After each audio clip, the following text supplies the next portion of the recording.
everybody. So how's the bobblehead likeness? The face has a little bit to be desired, but I think the back is great. The hair in particular, the peak headband, it's all on point. Yeah. Yeah. Well, that's the main thing. That's how you're recognizable from a distance. Yeah. I mean, as far as bobbleheads go, I hear they can be pretty hit or miss. This one is pretty good. Yeah. Becky, your activism is such a huge part of your legacy, whether it's for people, for LGBTQ rights, for trans rights. Why was that such a cornerstone for you? Also, happy Pride. Happy Pride. Yeah. A cornerstone for me, I think, because we were gifted such a wonderful platform with this team, and that started from the generations way before us. And so being able to use it to affect change, I think, was a responsibility, but such an amazing opportunity. And I think I played with a generation of player that really tried to make the most out of that platform. And so it's carrying on a tradition, and it's also like, we know the sport, we love the sport so much, why isn't it accessible to absolutely everybody? And so that was really important to us to make sure that we continue to strive, we continue to use our platforms, and I think you see that even from the Megan Rapinoes, Alex Morgans, like whatever platform we have, we're always going to continue to strive to make this sport and this society better. Do you expect tomorrow to be emotional, or has enough time passed, or just what do you think? Emotional, possibly.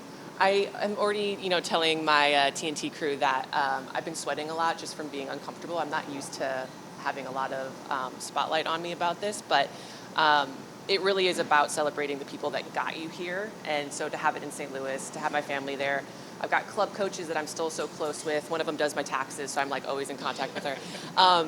So to have these people here to celebrate with, I think is what makes it emotional for me. About how many people are you expecting tomorrow to be here for you? People that I actually invited, about 20, but then I've heard people saying, oh, hey, we're bringing the family. And so I don't know how many people are going to be, but hopefully I'll have some fun, like high school people pop up. They'll be like, oh my gosh, it's been too many years. How you doing?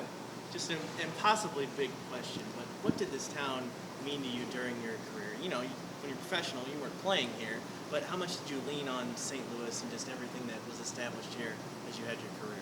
I leaned on the culture, the soccer culture here quite a bit, thinking about what I did on the weekends. I went to indoor St. Louis Ambush and Steamers games.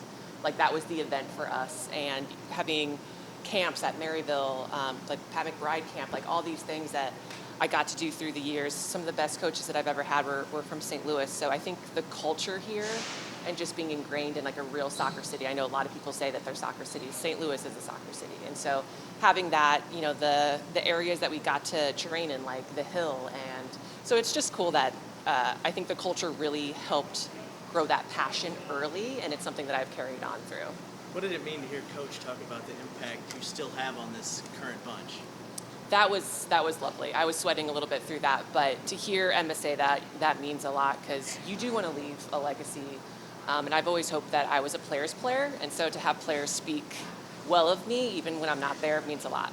What's it like for you being in the press room now, sitting there listening to Coach talk, and then over here talking to players, getting ready for your broadcast? What's it like being on the other side of things? It's lovely. It's really lovely. I think you're not quite sure what your post-playing days is going to look like, and to have an offer to kind of stick around the game and to be around it and to be around this team and this program and these players in particular, to get to see them on a regular basis when I wasn't sure if I'd get to me, I feel very fortunate that I have this job. And I have a new team now with TNT, and they've been wonderful too. And so I don't feel like one of those things when you leave the sport is that team feel, the camaraderie, and it's lovely just to be in another team now. How do you like the new job now? How do you like the broadcasting and media coverage side of it?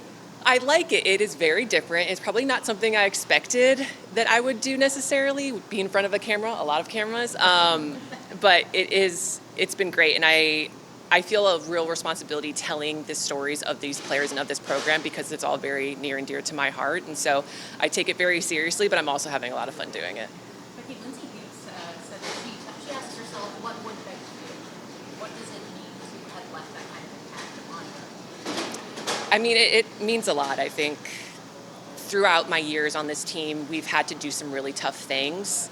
And so if one of the things I left is sometimes doing the right thing is not the easy thing, I'd be very proud about that legacy. What's your relationship with Lo? She was talking about you as veterans. How nice is it to see her with the team? I love seeing Lo with the team. I love Lo in general. I got to play with her in Kansas City and in Salt Lake City with the Royals.